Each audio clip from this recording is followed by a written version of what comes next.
as far as the people that are full time, what do they do? Like, what are the different roles? And then go broader. I know as a result of the success of PTYA, you guys have hired a bunch of people, right? I don't know how big Mm, the team is today, but mm. could you just get like a broad overview of like what the team looks like today, and why are you guys hiring so much? Like, what are you guys hiring for? Yes, team size and team hiring is an interesting question because we have kind of expanded and contracted over the past 2 years.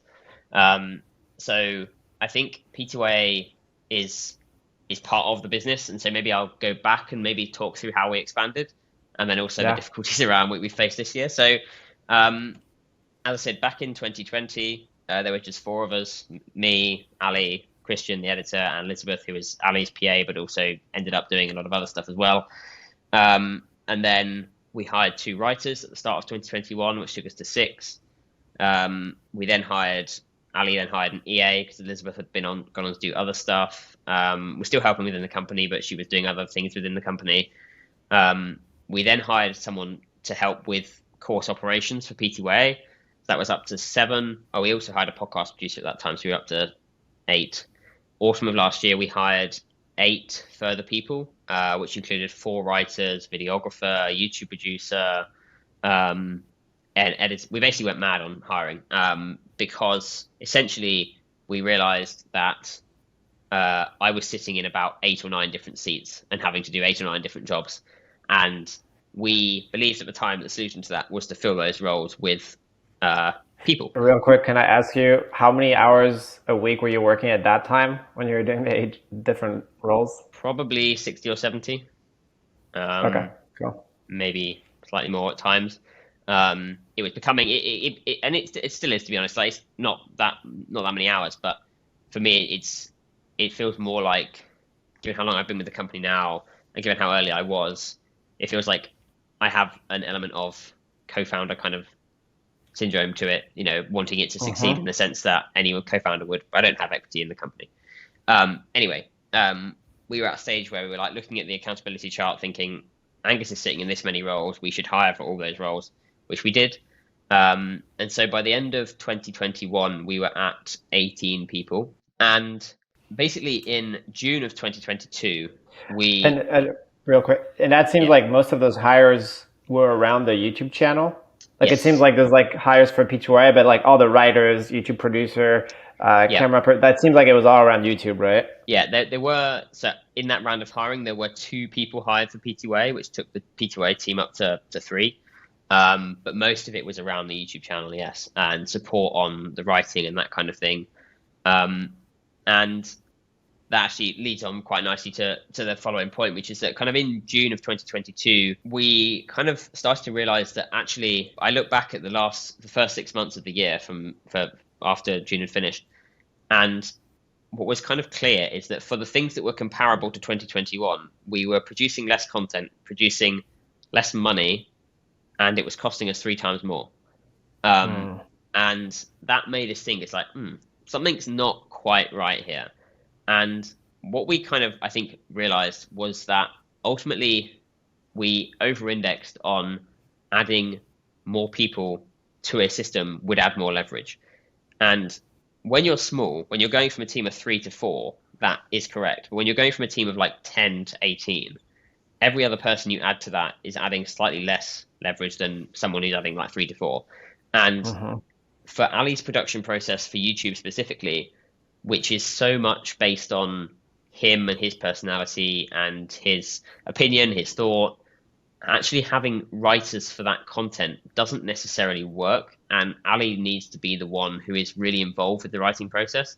It could work for other channels, which are more, teleprompter based and research based and whatever. Like it definitely works for those. But for Ali, actually adding in a writer, a YouTube producer, and a videographer, and basically replacing what was previously me and him with three levels of interaction before a video even gets made means that when Ali's talking to the writer, by the time it gets to production, he's had like it's gone through another couple of iterations, and now he's changed his mind on the thing and he doesn't want to record it anymore, which obviously is prerogative to do that.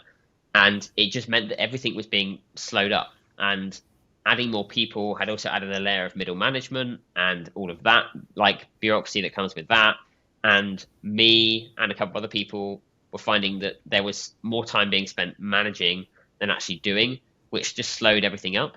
And so Ali hasn't actually spoken publicly about this yet, but like in early July this year, we actually made 5 people redundant, and we went back down from a team of 18 to 13, which was, I mean, it was horrible. I hated doing Yeah. it. It was like literally, it was. I mean, it's in hindsight, and even at the time, I could see how valuable it could be, but in hindsight, it is a valuable experience to have had in a managerial position to have to make someone redundant. It's not something you want to do, but it's a good experience to have had, I think. Yeah. And we did it in a way in which we wanted to make sure that the people that were made redundant, that we supported them afterwards as well. And all of them have gone on to find work, which is really great. One of them even, I was on a call with him the other week, and he said, "I'm glad you got rid of me because now I'm making more money and I'm working less." I'm like, okay, fine, great. But that was hard, and I think it was hard for Ali as well, because Ali especially, sorry, because he realized that ultimately we had made a mistake earlier, in the autumn by hiring all these people, and it was on us that they'd done nothing wrong. Essentially, we just didn't have a position for them, because one of the key questions that we asked, we had like a week of kind of just like a war room, basically working out, okay, we've got a problem. Do we need to downsize? And if so, where? And one of the key questions for that kind of session, those sessions were like, if X person was to leave tomorrow, would we rehire for that role? And if the answer to that was like no, then the question was, well, why have we got someone in that position anyway? And that was kind of one of the things that allowed us to kind of reflect on where we needed to downsize and the size of team Ali actually wanted, which took us back down to 13. Which, if you don't mind sharing, which positions Yeah. did you guys find were a little redundant? Yeah, so they were mainly on the YouTube side of things. So there Hmm. was a YouTube writer, there was a courses head of content for courses, head of like social media content for courses, who had previously been a YouTube writer. There was the YouTube producer, the videographer, and an editor. The videographer we have kind of subsequently hired on a freelance basis to be 1 day a week. I think what we found with that is that we didn't need a videographer full time. We'd hired a Oh, full time videographer, and I got think it. in retrospect and in reality, what we really needed was someone to help with the filming on the days that we are filming, rather than someone there the whole time. And again, hindsight's a wonderful thing, but so we've kind of rehired him on a freelance basis, and he's now doing other freelance stuff as well. But those were the kind of the roles, and so as I said, they were predominantly in the YouTube production process because that's ultimately the area that had suffered the most. We've released half as many videos, and yeah, the money we were making from sponsors and AdSense, everything was basically going downhill. And that's the thing that kind of made us reflect and think about actually what is the ideal size for our business. And I think really the ideal size is between 10 and 14, and now we're 13. So I think what we've done is over-indexed on the idea that adding more people adds more leverage, and I just don't think that's necessarily true. It's interesting, as I said, it was an interesting experience to go through, but not easy. Moving forward, like what are the lessons learned, and like when you guys do feel like you have to hire more people, like how do you know you actually need more people? How do you know if you actually need to hire someone? I think one of the fundamental lessons that we drew almost immediately from it, in terms of future hiring, was that we wanted to go back to a model by which Ali had employed myself and Elizabeth originally, i.e., he'd kind of hired us as freelancers essentially for like a few months before actually employing Hmm. us full time. And I actually think that is a better model for us and probably other creators as well, especially if they're getting involved in the creative process. They really need to be on the same wavelength. And if you hire someone full time from the outset, then you're taking a massive risk. Whereas if you hire them on a freelance basis and then you get to know them and they get to know you, and your process is over a period of, I don't know, 3 months or whatever, and then you kind of pull the trigger to hire them full time, I think that's a better approach, and that's certainly something that we'll probably look to do for most roles moving forward. In terms of other lessons, I think it's just being sure that, for example, on the videography front, we might have capacity issue in something, but is that capacity issue that would warrant someone being full time, or is it something that we could get someone to do 2 days a week? That's also something that we've definitely learned from it. I mean, I learned a lot about the legal aspect of employment during that week. So that was a kind of learning from doing it all. But yeah, I can't think there's, off the top of my head, there's nothing kind of springing to mind that's major aside from those. As I said, That's just a generally, great insight. Like start with a test. I think that's an amazing insight for anyone that's kind of building out a business.